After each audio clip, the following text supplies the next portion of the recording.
we took money on, but we were really intentional about who we took it from, which is something that I would tell other founders if they are going in to raise money.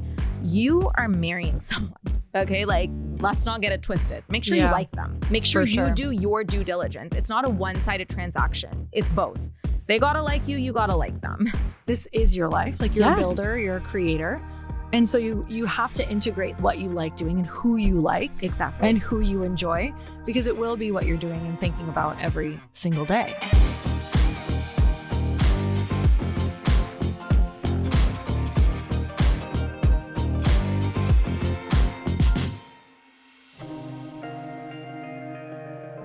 Siff, welcome to the Earn Your Happy podcast. Thank you so much for coming on. Thank you so much for having me. I have been a very long time listener of yours, and so this is very exciting. This is mind-blowing to me. Like, when I remember when we got the email for me to come on your podcast, I was like, it's her?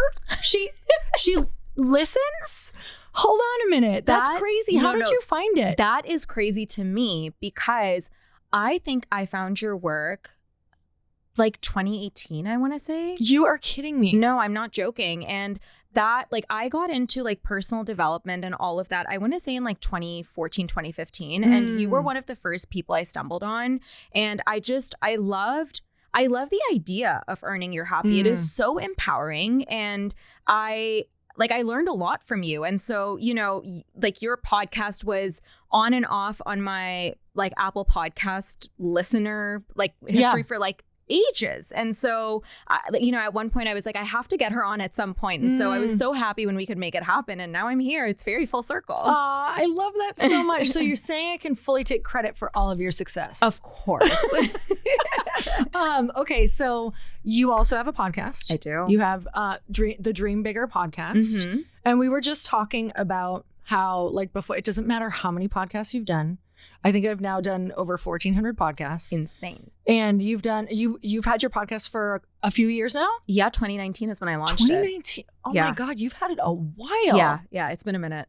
Okay, I have didn't like know you had it 300 that plus long. episodes. Oh my gosh. Okay, so I you put signed in with the Dear time. Media in 2021, but I used to I did everything. I did every job.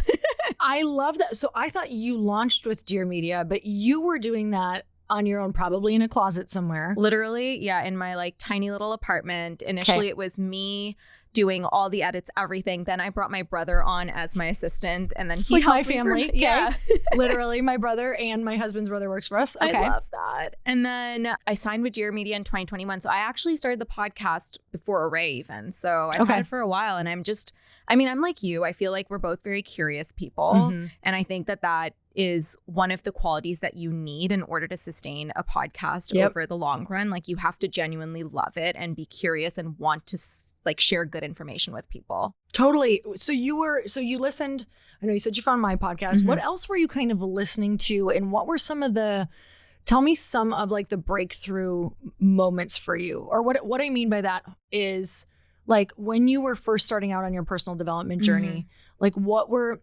some of the mindset that you had to get over, and what were you finding, like, whether it was books or podcasts that help you break through it? So I actually love this question, because when I reflect back on who I was before I really got intentional about wanting to shift, I was a completely different person. I was very much someone who was in a victim mindset. I felt like I couldn't control the outcome of things. I felt like life was happening to me, and I just wanted to shift that. And so initially, actually, the funny thing is, the first book that I got in this category was The Secret. Okay. And it was from my mom. She was like, you need to read this book. And this was back in 2014. And I remember I was reading it on the plane ride, because I was away in Europe with my family, and I was going back to Toronto. I lived in Canada back then. And I was on the plane reading the book. And basically, I was panicked about, this is like the smallest little thing, but it's just like, it shows the power. And that's when I went all in. It was back then, for the luggage carts, you know, like to store to take all your luggage and like the carts, you know what I mean? Yeah, totally. Okay, so there was a system back then where you had to put in like a dollar coin to get that cart. And I had so much luggage. And so I was on the plane panicking. I was like, what am I going to do? I don't have $1. Like, how am I going to get this cart? And then I was like, okay, no, let me test what the secret book says. Let's see if it works. I'm just going to do a little experiment and see if I can calm my mind and just know that the universe is going to take care of me and that it's all going to be okay. And I get there and they had removed the dollar system. And so all the carts were free. And at that point I was like, okay, this shit works. This shit works. This shit works. And it was so small, but that's kind of what set me on my path. And then it was, you know, taking ownership over things, really taking intentional actions to push myself forward. It was building habits and kind of showing up as the version of myself who had the things that I really wanted and just becoming really intentional about those things. And it wasn't just from a career standpoint, because at the end of the day, everything kind of bleeds into each other. Yeah. And so it was me showing up as the best partner that I could be and being really intentional about how I was spending my time, even getting really intentional about my insecurities around, okay, if I'm gossiping, why do I do that? Why am I doing that? First, it's like such bad energy, but why do I even feel the need to comment on someone else's life decisions, you know? So that was like a journey. I mean, I'm still on that journey, you know? Same. You don't just arrive one day and you're like, okay, Dalai Lama vibes. Yeah. So same. Yeah. Where were you working at that point? What were you doing for a living? So 2014, I had just graduated. Okay. And so I was actually like on that plane ride, I was coming back to Toronto to start an internship in PR.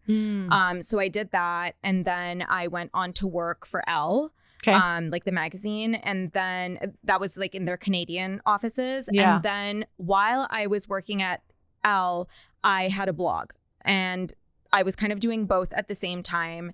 And a year into my role at Elle, a little bit over a year, I decided that I was going to leave my job there and go all in on my blog because, you know, I was young and I was like, okay, I may as well try this out and let's see what happens. And that what was the blog about?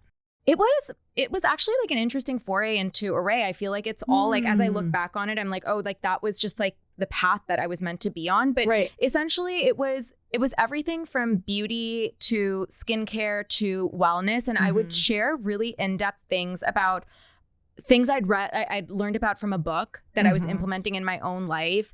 And then what would happen was anytime I'd put out an article and they were like pretty detailed articles on like, okay, like this is the skincare I'm using and blah, blah, blah. This is why. Yeah. People would ask me more questions like, oh, can you like go more into the science? And I was always someone who was very curious again, and I was always reading and looking at scientific papers. So then I had this realization. I was like, what if I could bring this information that I'm constantly learning directly from the source and give it to my audience? And so that was the idea behind the podcast, because I was like, everyone's dream looks a little bit different. How can I help people achieve their dreams, whatever their dreams are? And so it was speaking to top dermatologists, top wellness experts, then founders, and kind of giving people the tools that they needed from successful people to achieve what they wanted for themselves as well. Okay, so the podcast was born. You're doing all the personal development. When does the idea for Arrae come in? 2018. Okay. So I got into health and wellness in 2015. And what did that look like? What was the initial getting into health and wellness? So it's funny because I feel like all these improvements in my life and the intentionality kind of began all around like a 1-2 year timeline. Okay. So for my entire life, I was someone with a really poor immune system. So I was perpetually on this hamster wheel of getting sick, taking antibiotics, getting better, doing it over and over and over again. Yeah. And I mean, it had gotten bad to the point where like, I mean, this is TMI, but I became all of a sudden very prone to UTIs. And then I became antibiotic resistant. And because I was just popping it like. That's a nightmare. It's terrible. It's horrible and to it's live also with. like, it's also very scary because I wasn't getting to the root of anything. Yeah. And I had no guidance. And so in my early 20s, when I started working at Elle, actually, I ended up fracturing a rib from a chronic cough. And I went to my doctor. They obviously did the x-ray. They were like, well, your rib's fractured. And I was like, okay, crazy. From coughing. From coughing as a 23-year-old, I think, 23, 24. Like, you're pretty young. Yeah. And I was like, okay, well, what do I do to make sure something like this doesn't happen again? They're like, here's some codeine, go home, you'll be fine. And I was like, my God. Great. Wonderful. Thank you so much. Yeah. I mean, it was just here's something that'll help you today. And then that's it. There's no guidance as to what you can do afterwards. And so at that point, I feel like something in me broke, where I was like, I have been doing things this one way for a really long time. It's just not working anymore. I need to change something. So let me look into the holistic world, which back then was very granola, it just wasn't like a cool thing that the girls were doing. I remember. It was a weird, it was a weird segment of people. Yes. And I mean, it was just also so inaccessible. Right. And so I was like, okay, I'm going to look into every book I can find, every scientific paper I can find on everything from overall lifestyle, but also herbs, minerals, vitamins. Like, what can I take to also start to feel better? And became this guinea pig on myself and started to see changes in my immune system. And then I kind of got obsessed with health and wellness, where I was like, you have so much power. It felt like the power was back in my hands. Totally. And it was a very empowering feeling. And so from there, it was just me, getting really into the nitty gritty of how could I fix anything that I was dealing with, if it was bloating or whatever these issues were that I was dealing with. And in 2018, I remember sitting on our couch and I was telling Nish, I was like, I wish I could create a supplement that would just address these problems and do it in a really chic way. Like, there's nothing out there like this. And he's like, well, let's do it. And so in 2018 is when we had the idea for Arrae. That's when we started to work on it. And it took us 2 years to get it to market. It's ingestibles. It is obviously, it has to be perfect. But yeah, that was the journey. But all of those things, whether it was me deciding to kind of take ownership of where my life was at, all the way into my health, it all started to happen in tandem, I feel like. That's typically, I feel like, in order to launch what you launched as well, I feel like there has to be a passion behind it. There has to be such an interest, because there's no way that you've gotten to where you are right now without being interested in it and also having it be a piece of your life, like an actual part of your life that's so integrated that it's something that's so second nature to you. Or it just, I see so many things die when that's not how people start, when it's just like, oh, it's a thing I could be interested in, or it's trendy, or that's the thing. I think your soul needs to be in it. I think your soul has to be intertwined. It has to come from gutturally within. Yeah, exactly. And I don't think you can build a true, maybe some people can, okay? But I wasn't built to create something just as a means to an end or just as a money grab. Like, that's just not who I am. I'm really driven by purpose. And I feel like when I do something, I have to be all in, or I just can't get myself to do it. So totally. I try to the people who maybe do it who aren't passionately in it about the product. I have met people, which is an interesting perspective, who are so passionate about the build. Exactly. So, but you have to have that passion. You have to have one or the other, because at the end of the day, okay, they're a little bit different, but they're also kind of the same, because you're either interested in the act of building the business or the product, in some cases, both as well. So, but it's very important to be intrinsically motivated by that. Okay. So we're sitting on the couch, you're sitting on the couch with your husband, and he says, let's build it. Yeah.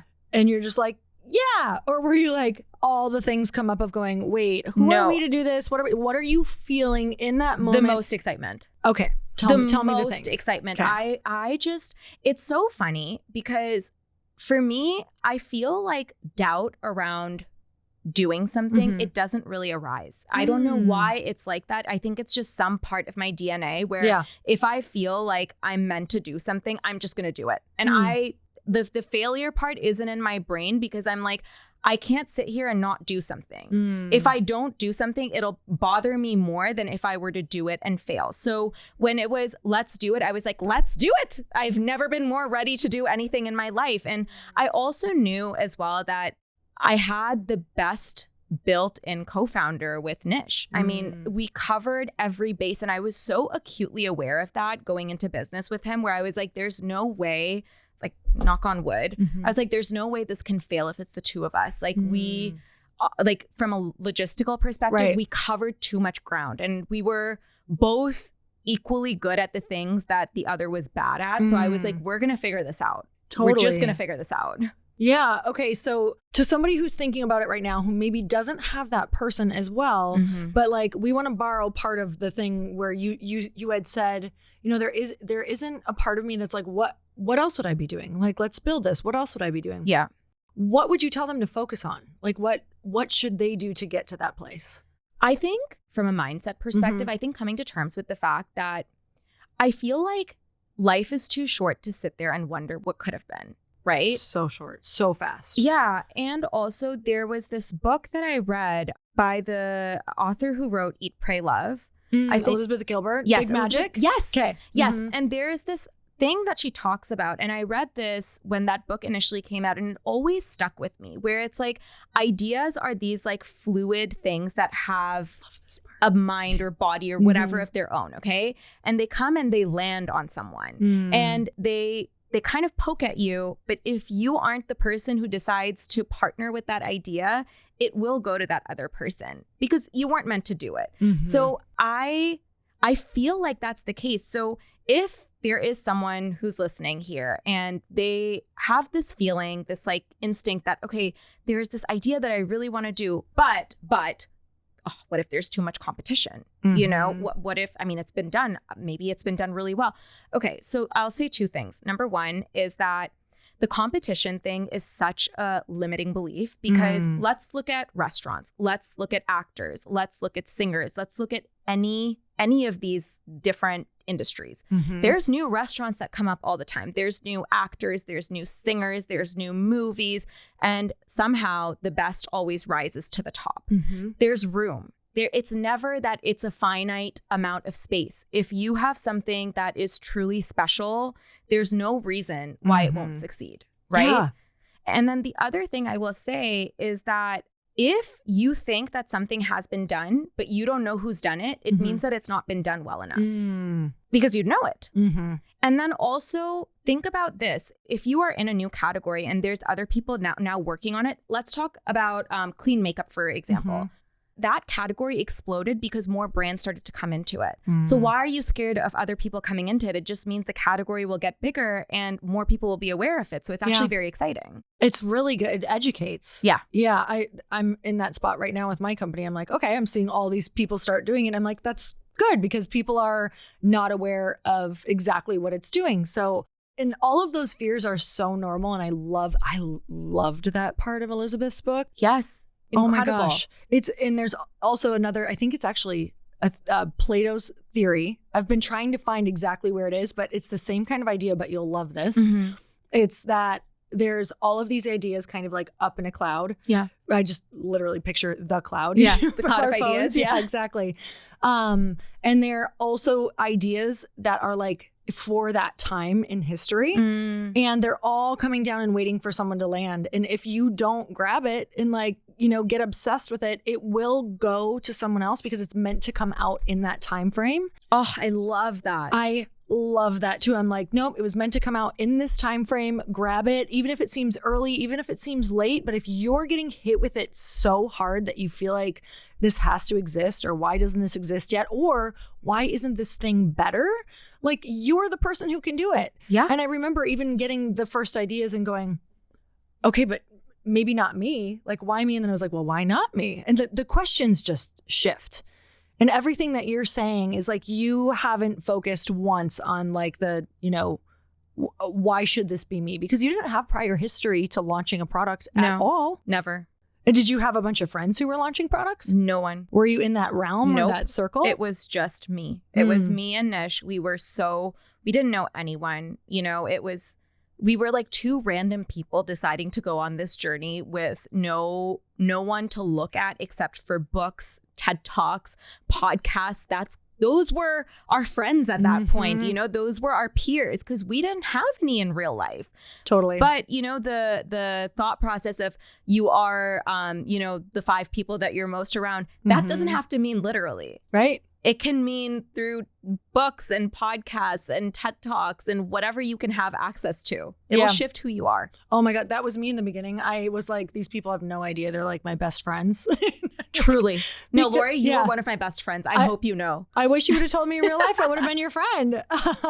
That makes me so nothing makes me happier than getting to sit here knowing that I was talking to you. That Yeah, makes you me did. so excited. And you were talking to me at a point where I wasn't who I am today. So you were one of the people who helped shape me into who I am. So you should know that like your work is so impactful and it touches a lot of people. Well, now I'm equally getting to you. I'm listening to your podcast all the time right now because I'm on the founder journey like 4 years behind you. Yeah. This is it's such a cool moment for me because I'm like, this is so cool to hear because I've been listening to all of your like, this is what I would do. This is what I wouldn't do. And so that brings me to the next question of, okay, we know we're going to do it. We're moving forward. How do we start? Like, does formulation come first? Are you thinking about business? Like, where do you guys all start? And what does that 2 years look like to launch? So for us, it was formulation first because we were like, we want the best product on the market. Yep. And there was no one in the market really, but we were like, we just want to be the best. And so I thankfully, because I was so interested in health and wellness and I had my blog and all of that, I had friends who were in health and wellness, like nutritionists and all, like, you know, doctors and so on and so forth. And so one of my best friends is a nutritionist, Jordana. I Heart Nutrition. People should follow her. She's incredible. Okay. So she's been one of my best friends for years. And when I had this idea, I went to her and I was like, Jord, I have this idea. Do you by any chance know any doctors or formulators who I can talk to? And it was just like that where I started to just whoever I could speak to, who could introduce me to someone, that's kind of what I would do. And she was like, I actually know someone who you should speak to. And so she introduced me to one of her friends and she was the one who helped us formulate our first 2 products. And then from there, we worked with different doctors. Now our entire R&D team is in-house where we have, you know, people from medical backgrounds who work at Arrae, who work on the formulations. So, I mean, it's been stages and stages, but our brand is built on a foundation of product. It's not built, the foundation isn't good marketing. The foundation is great product. That was always the ethos of the brand. And so the first thing we focused on was product. And then it took us a year and a half probably to perfect the formulas. And so while that was happening in tandem, it was, okay, how do we find a manufacturer who can, you know, source the ingredients that we want and also take on a smaller quantity because we were bootstrapping the whole thing. You know, we didn't have investors. We didn't have all this money to throw around. So it was very scrappy. And so we were I think I got on 100 different manufacturing calls, like begging people to take a small quantity order from us. What were you working with in the beginning? Like, how much money did you start with? 50 or 60,000 altogether. Yeah, which you guys in this industry is not a lot like that.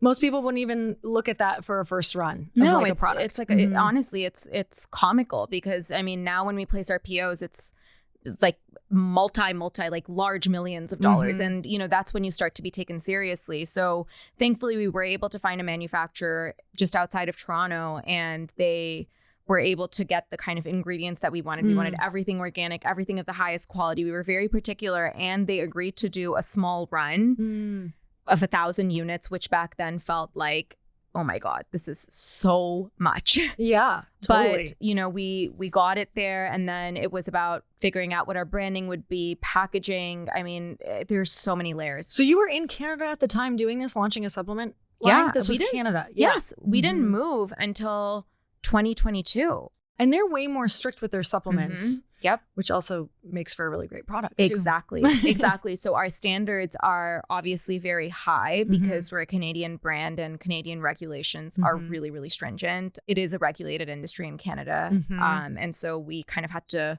follow all of that, which is why it also took us so long, because once we developed the product, we had to submit that to, you know, Natural Health Canada, or Health Canada rather, to get our natural product number. And so it's a whole process that takes another 6 months. And if they have any edits, then you have to go make those edits and then resubmit. So it's a whole process. I mean, I can only speak to this industry because this is what I'm in, but I think supplements in general are complex to launch. Very, yes. Definitely had a long lead time of figuring it all out for sure. Okay, so 2018, you got the idea. So that means 2020, you were launching.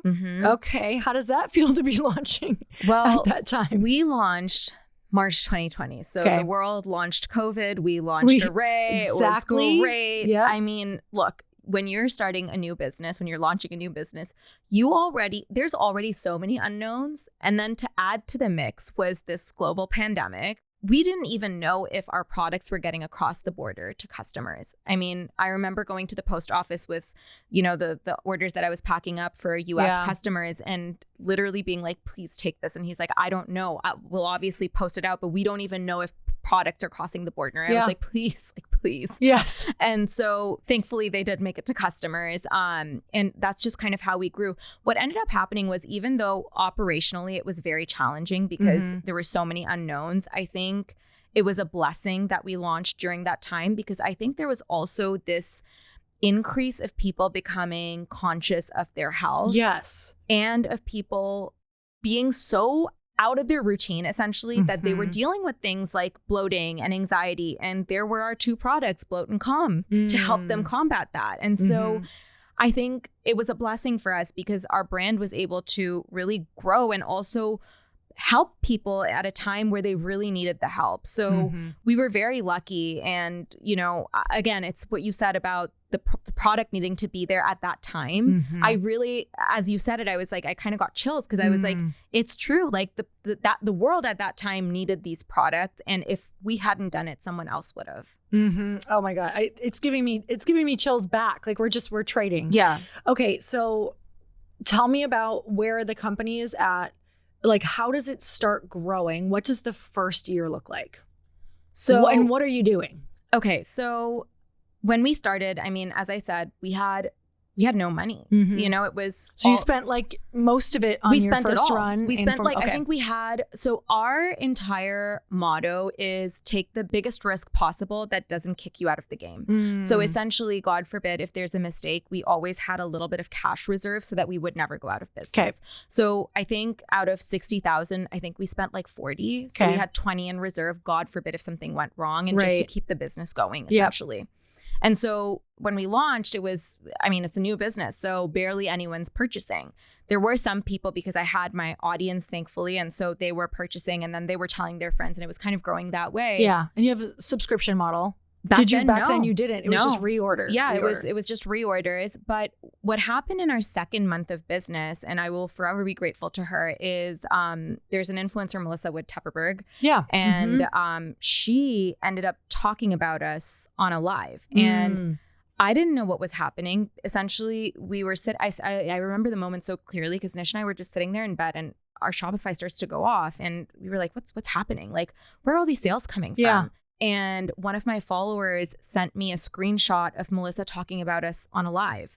And then a few weeks later, she talked about us on stories. And that's kind of how the brand started to grow. So essentially in our first month of business, we did $8,000. In our second month, we did 30. And the next month we did 100. Wow. And in under a year of launching the business, we did our first million. And so that's kind of when we were on a roll, and we just kind of kept going and building on the momentum and, growing the business.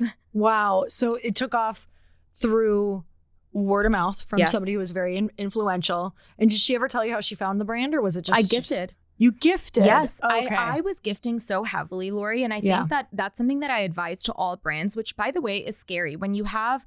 when you're starting out, I feel like every dollar counts, and you're like, oh my gosh, like I'm giving all of this away for free. What if they never post? And that's the thing. You can't even put pressure on people. So I was gifting it to micro influencers. I was gifting it to doctors. I was gifting it to naturopathic doctors, nutritionists, fitness instructors. I was gifting it to anyone and everyone, with the premise being, look, I just think this product is going to make your life better. There is no pressure to post, nothing, just try it. Yeah. And that's kind of what happened. Like, Melissa tried it, ended up posting about it, and then the product just kind of blew up. And then obviously I was so grateful to her. I still am. I mean, I don't think our business would have had that start if it hadn't been for her. So I always credit her. And after that, I was like, please, like, let's do a partnership. This is like, I would love to pay you, you know, for sure. Because you got me started. And so that's kind of how the business started. But it was also so much word of mouth. Like, our customers were posting us constantly. We also always treated our customers like influencers. And I always say this to new brands, that you can't just be thinking about your influencer strategy. Your customers are also influencers. How are you going to treat them in the same way? And so, I was gifting to customers. I would be like, does your best friend want to try it? You like the product? Great. Like, let me send one for you and one for your best friend. Or if it was someone's birthday. I mean, when you're starting out, the great thing is that you have the ability to do the things that you can't do when you've scaled, because you are in Shopify. You are talking to every customer. And so we took full advantage of that. We wanted to do as much for the customer and make them feel so special. And so they kept talking about us, and it kept growing organically as well. So yeah. I love that. I love the passion you have around that of just like getting excited about your brand and gifting and doing all those things. So, and people can do that right now in the first year. Totally. Like even if you set a gifting, you're giving me inspo. I'm like, okay, we'll just set a gifting budget. Yes. I'm like, yes. Okay, let's give this out. And what did that look like trying to get people to gift it to? It was probably so much follow-up even to it was so much follow-up. I mean, I was spending all my time on it, Lori. Like, I'm not gonna, people talk about work-life balance. There was no balance, none whatsoever. And I just think that that's the reality of your first few years of a business. I mean, I was working maniacal hours. I mean, I'm talking 8 a.m. to 3 a.m. some days, and I was barely sleeping. And I know this is the non-glamorous part of starting a business. It's the truth, though. It's the truth. People literally need, if they're looking at you right now going, I want that, they have to know this part. Exactly. And right now, I'm sleeping 7-8 hours a night, and I have time to do all of these other things. But at the beginning, no, I was doing everything. And so when it came to gifting, my goal was I need to gift this to first, I think it was 50 people a month. And so, reaching out to 500. Because the hit rate is so low. Yeah. And, kind of building from there. But it was very much manual. I had this Excel sheet with all of my my outreaches, who I was following up to, had it been shipped out. And back then I was doing the shipping. It wasn't some fancy warehouse. It was me. I was the warehouse. Yeah. So, you kind of do every function. You should make like print t-shirts for all startup founders that like every day they're doing something different. Like today I'm the warehouse. Yeah. Today I'm the gifter.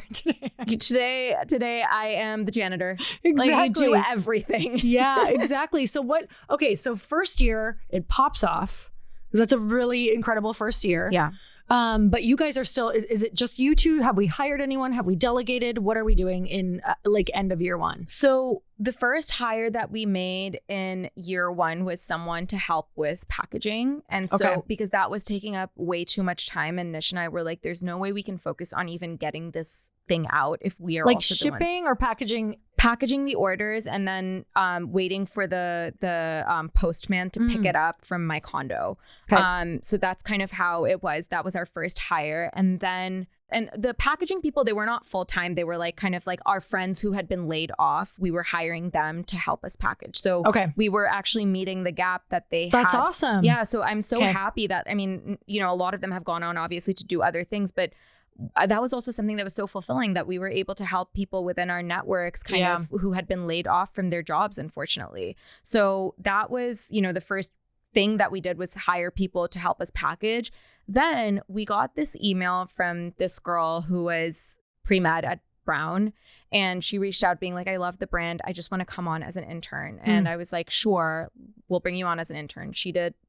And she was our first official hire. Okay. She's still with the company today. Wow. She's like my family. Wow. So what does she do in the company? Now she's head of product. Okay. So, I mean, she's med background. And so she was perfect for it. And I mean, but she's done every function in the business with Nish and I. I mean, she ping-ponged around kind of working with me, working with Nish. And then she started out as a great generalist, learning everything and being such a keen learner. And then she always, her ultimate thing was that she wanted to get into product and the nitty gritty of the science there. Yeah. And now she's been the lead of that for the last 2.5-3 years, I want to say. So okay. So we have someone helping with sending out now. Yeah. We have just the woman who came on, she was just did everything at first. Everything. It was getting on calls with manufacturers, kind of working on different POs. So that was our first hire. And then after that, we brought someone on for operations specifically. So helping, making sure that we weren't going out of stock, making sure that, things were being shipped out at the right time, kind of dealing with the manufacturers like more, I guess like just in a more detailed fashion. Yep. Because Nish was totally over his head because, I mean, handling operations itself it's crazy.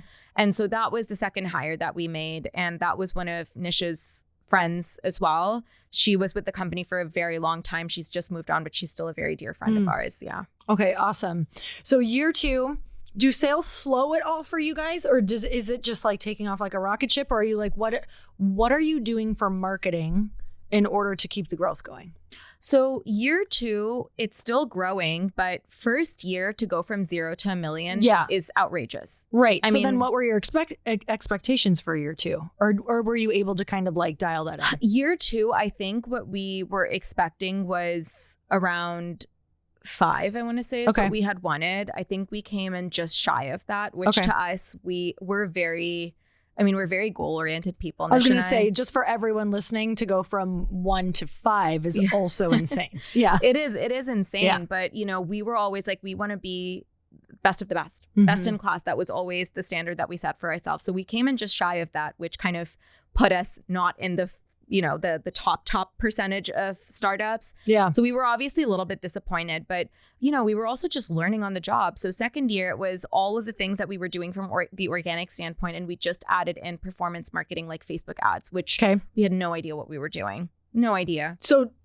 who did it for you? You guys started doing it yourself? Oh, Niche. Okay. And then we brought on an agency. And I think what you learn while you're going through this is it's kind of like you make mistakes. And so the first agency we hired, they were fine for like the first couple of months, and then they weren't, but we kept them on for too long. Story of my life. Yep. Did that twice. Yeah. It sucks. Yeah. It sucks, but it is what it is.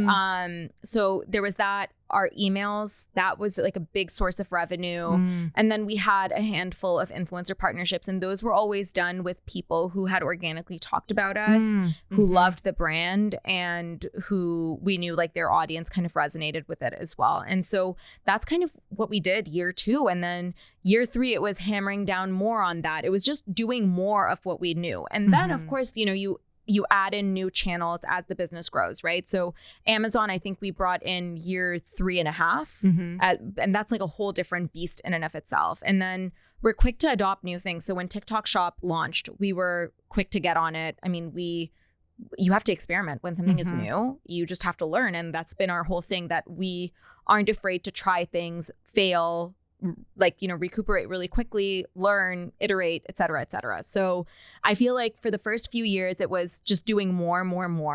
And then it was like bringing on new things slowly. Okay. So I want to go back to, you said email was a really big revenue stream for you guys.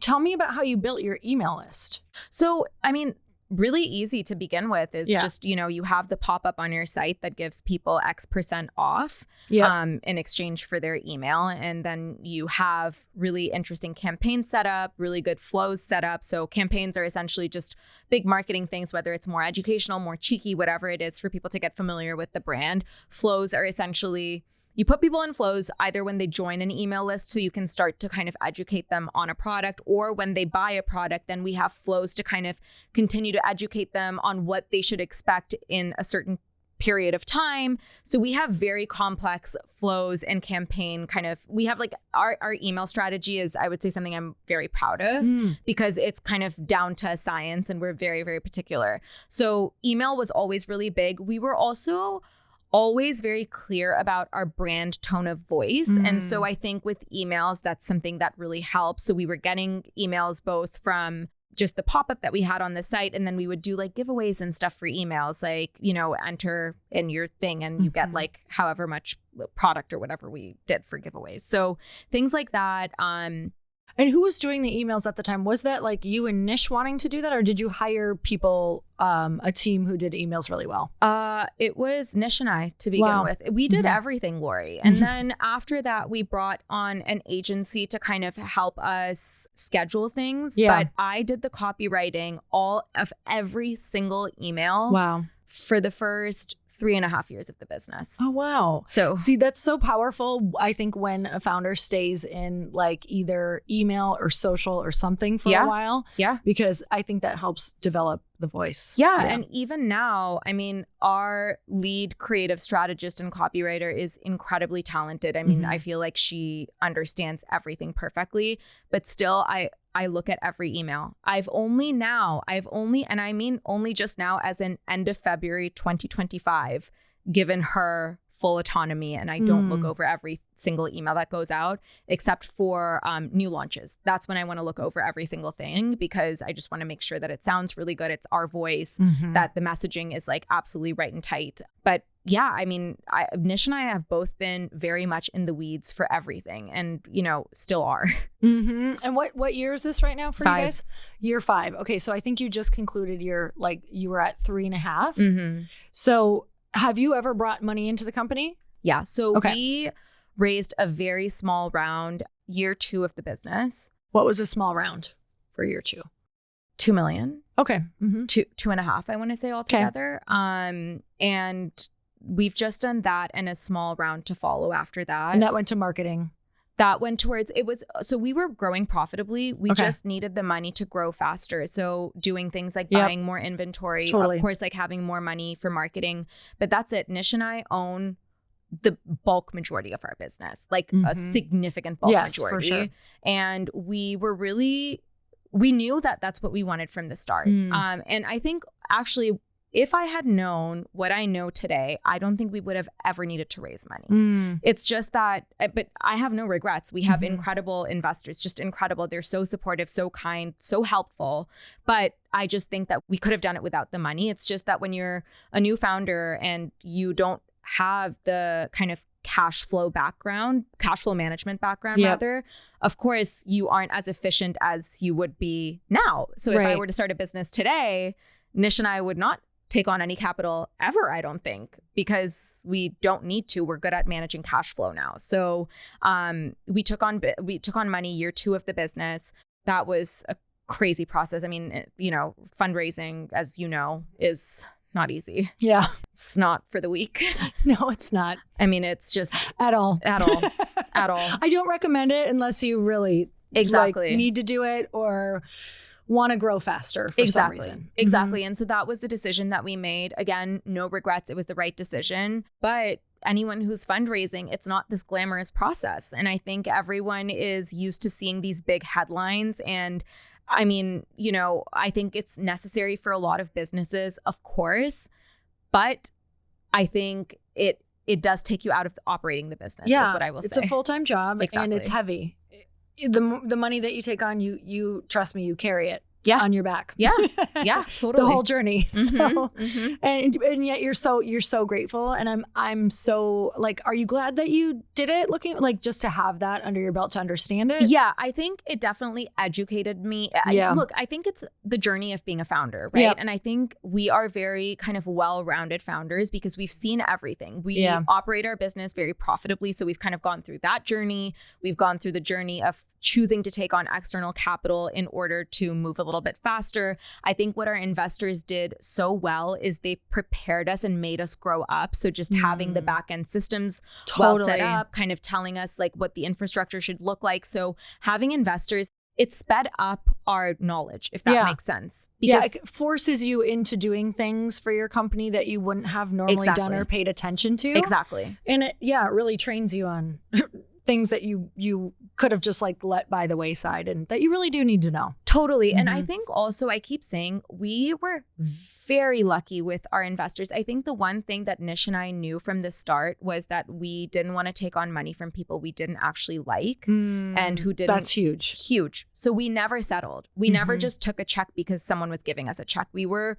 really particular. And I think that is something that really paid off. Our cap table is tiny, absolutely tiny, and so buttoned up and zipped up because we were so particular about who we brought on as partners. The one other person on our board outside of Nish and I is a woman. That was really important to us. And so she really understood the vision, and she's our lead investor. So I feel like we took money on, but we were really intentional about who we took it from, which is something that I would tell other founders if they are going in to raise money. You are marrying someone. Okay, like, let's not get it twisted. Make sure you like them. Make sure you do your due diligence. It's not a one-sided transaction. It's both. They gotta like you, you gotta like them. Yeah, I remember turning down an investor, and I did it in a way that they didn't really know they were getting turned down.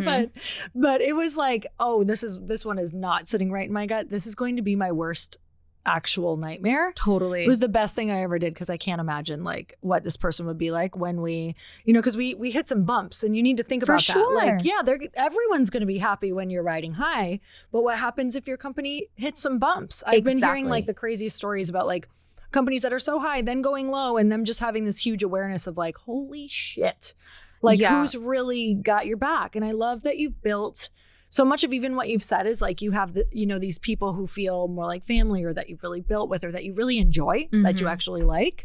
Because I do think that business is, if you're built like, from what I now really know about you, like this is your life. Like you're a builder, you're a creator. And so you have to integrate like your actual life and what you like doing and who you like. Exactly. And who you enjoy, because it will be what you're doing and thinking about every single day. Every single day. And so neither Nish nor I want to spend our time doing something we don't like. And I think you know very quickly, who is it that lights you up? Who do you want to spend time with? Who makes your life easy? Who's there through the good and the bad? And again, like with our investors, again, to give them credit, they have been incredible. Like when Nish and I are the hardest on ourselves, when we have such high expectations and we don't meet them, they've always been the ones to be like, guys, it's okay. You know, that's like huge. You'll be fine. Like we're not worried. Don't be worried, you know? And so I think having people who are part of your business, who give you that sort of support and kindness and levity in like really tough situations is also so great. So, you know, be really picky about who you're bringing onto your business. And I mean both from an investor and a team perspective as well. I have the same philosophy when it comes to our team. Like we're very close to our team. These are people who would have our backs. We have to be friendly with them. You know, I mean, some of our team is our best friends. Yeah. You know, and it's the only way that you can continue to build this year over year in the long run, you know? I totally agree with that. Okay. So here you are. We're year 5. Yes. We're thriving. Like, it's so much fun to see you out in the world. How many products do you have right now? 8, I believe. What did you start with? Bloat and Calm. The two, Bloat and Calm. When did more products start coming in? Was that year 2 or 3 or? 3. Year 3. So we didn't release anything new in year 2. Year 3, we released Sleep, I believe. Okay. And then since then, we've been adding more and more. So this year we have 2 more coming, and we've already launched 1. Last year we launched 4. And I think the year before it was just the 1. So, and the reasoning behind launching 4, what was that?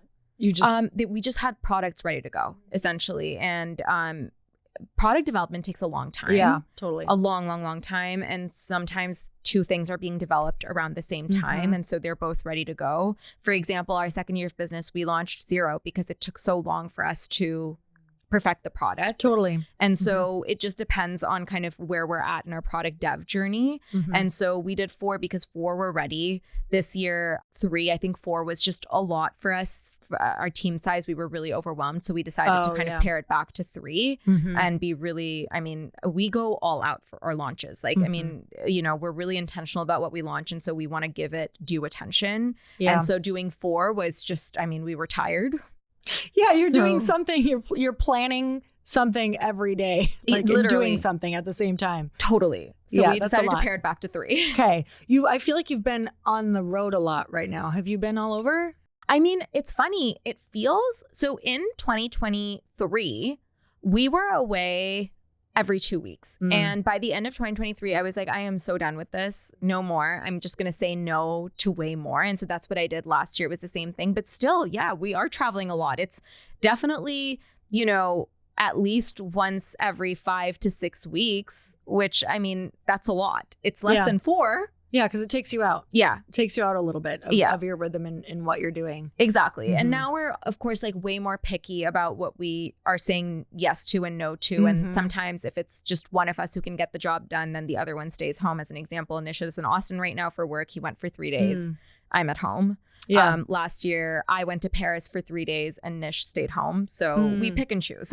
Yeah. That's the best part about being a team. My husband and I do some work together and we're like divide and conquer and we high five and he travels and he's traveling right now for work. Yeah. And I'm back. Well, I'm sort of back here. I'm in Newport Beach, but I'm up here for the night. It's kind of back. I'm kind of back here.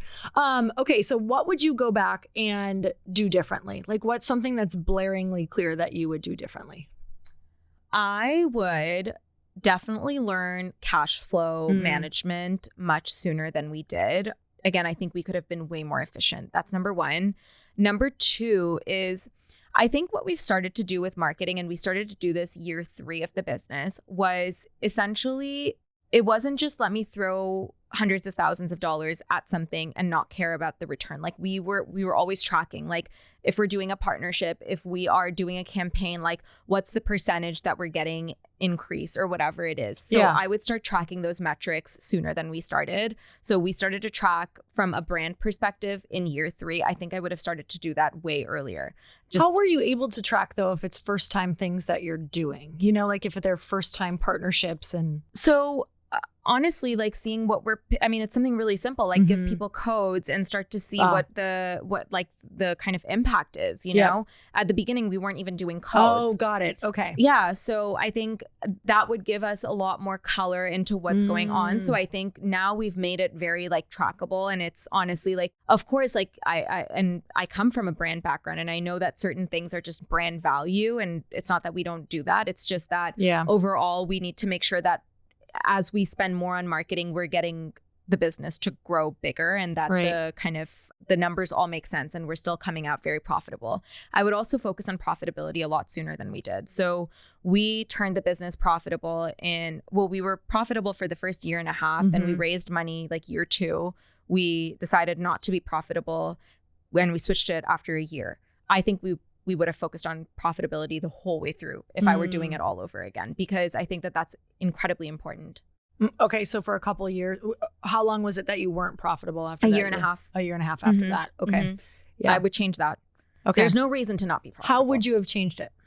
I would spend, it's just a matter of what you're spending versus what you're getting back. And I would just pare down spend and kind of switch over into profitability sooner. I mean, look, I think a lot has changed in the landscape, right? Definitely. Because when we raised money, it was a different time. And it's funny because it was only 3 years ago, but it was a different time. It was totally different. So back then, profitability was not seen as an important metric. It was growth at all costs. Exactly. So that has shifted. So I can't say that I would change things that much, because I feel like we were in the times. It's just that times have changed, and we've adapted, thankfully, very quickly. And being profitable gives you a lot of power. And so I think what I would encourage people to do if they're starting a business right now is never let that slip, because you hold power when you have money. So, you know, like do not let that slip. Yeah, I would just focus on profitability like quickly as you possibly can from the start, if possible. And yeah, those are probably the things that I would, do differently. Yeah. What do you think for the future of marketing brands, marketing your company? Where do you think that's going? Like, are you going to really look at, are you going, okay, we need to double down on TikTok Shop? We need to, what are you thinking? Partnerships, all the things. I mean, for sure, TikTok Shop, I really do think it's the future. I think they're competing with Amazon. So you better get on board. And I think adapting your strategy to make it fit TikTok Shop while still staying true to your brand. So it's the juggling act and kind of figuring out your footing. So that's number one.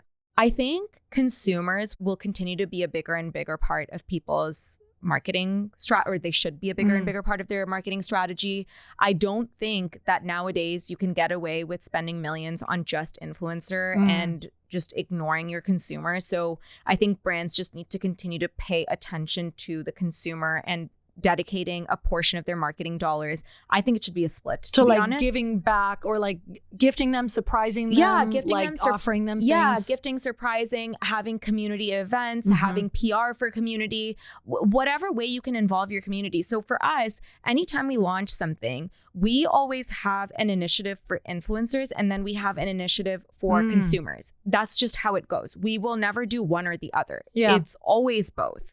And last year, we actually got into the cadence of doing community events every 6 weeks, which it's a lot. It's a lot to take on. Thankfully, we do have our head of events who's incredible, and like we have a good, robust team there. But having some sort of a cadence, whether it's like every quarter, I was actually talking to one of my friends. She's the founder of Say, and I think they've done a fantastic job with community. And she was saying that the best way to build community is put yourself in the consumer's shoes. And so I have to quote her because I think it's really smart advice. So what she was saying was that, we were internally thinking, I wish there was a run club. And they were like, well, why don't we do that? And so I think that is a really good idea of thinking through, okay, like what can you do for your community? So just, if you want to do something, then do it, but include your community. Yeah. So it's things like that. And it doesn't have to be splashy or expensive. I mean, we've done walks with our community. It's just ways for you to interact with them, surprise and delight them. Like we'll do walks, give them products afterwards, or, have coffee with them and give them products afterwards. I mean, we've had so many, thankfully, like our house is set up so we have events within our house in our backyard. A lot of our launches that we've done with our community, it's like we invite them over. So when we launched Magnesium last year, I did one dinner for a bunch of like founders, friends of the brands, kind of like the influencer tastemaker route. Yeah. And then that same week, we had a movie night where we had like a projector in our backyard and it was like sleepover themed. Yeah. And we had our community come. And you just like, you sent that out to your email list and just had like community, but strangers. Yeah, it's all strangers. Okay. So it's like we picked our like top tier customers, essentially. We have a loyalty program as well. So first dibs for an event always goes to our top tier customers. Yeah. And are they from LA or did people fly in for it? Well, we've had in the past actually people fly in or just be here around the same time. But I mean, we try to do events in different cities as well. Okay. Like 2 years ago, we did it in Toronto and we did like at Othership, which is a place where you do contrast therapy. So sauna and cold plunge. And we did a community event there. So wherever Nish and I go, if we have time, we always try to integrate a community event in. Yeah. Okay, I love that. And you've been doing that. I'm just like thinking of smaller brands, like if you throw a community event and you're like, nobody lives here. Who's my customer? Fair. I mean, you have to look at your email list, see where your customers are. Yeah. And if you have even like 3 or 4, again, it doesn't have to be big or fancy. Could be a meetup. Then it's a meetup, guys. Then you change the name. Exactly. It's a little tiny meetup and you meet for coffee. Honestly, yeah, we've done in the past a farmer's market walk where 5 people showed up because our brand was much smaller. And that's okay. Because it's just a way. I mean, how lucky are you? You get to speak to the people who buy your product. You're getting real-time feedback. Totally. I'd take advantage of the 3 people that show up. It's just like your one-on-one time with them. It's like there's no bigger blessing. I love that. Oh my gosh, this has been such a like wealth of knowledge. I'm so grateful for you. I need like 2 more hours to really satisfy my questions, maybe more. But what do you want to leave everyone with? I think I would like to encourage people to realize that people who are successful, they're not born with an innate specialness to them. I think if you set your mind to something, you can do it. And it's not that it's for a special segment of people. I think anyone has the power, really. Anyone has the power to do whatever they put their mind to. And so if you have an idea like we discussed and it's kind of poking at you, go explore it. You don't have to put your life savings into it. See how you can start it in like the smallest scale possible and just do it because life's too short to kind of wonder what could have been. So good. Well, I'm so fucking inspired. Like I just feel like I could run through a wall. Truly, this is going to be the topic of our conversation tonight. So it's going to be so great. Where can we find you, follow you, Arrae, all the things? I will also link that up at the show notes below, you guys. So Arrae is arrae.com and Arrae on all social media platforms. You can find me at Siff Haider on all social media platforms. And my podcast is the Dream Bigger Podcast. Amazing. Well, I'm so grateful for you. Thank you for coming on today. This has been a full circle moment for me and you guys. Make sure you go follow her and also go click the link to go shop Arrae because the brand is absolutely stunning and it's amazing. I've had it. It's incredible. And until next time, everyone, earn your happy. Bye-bye.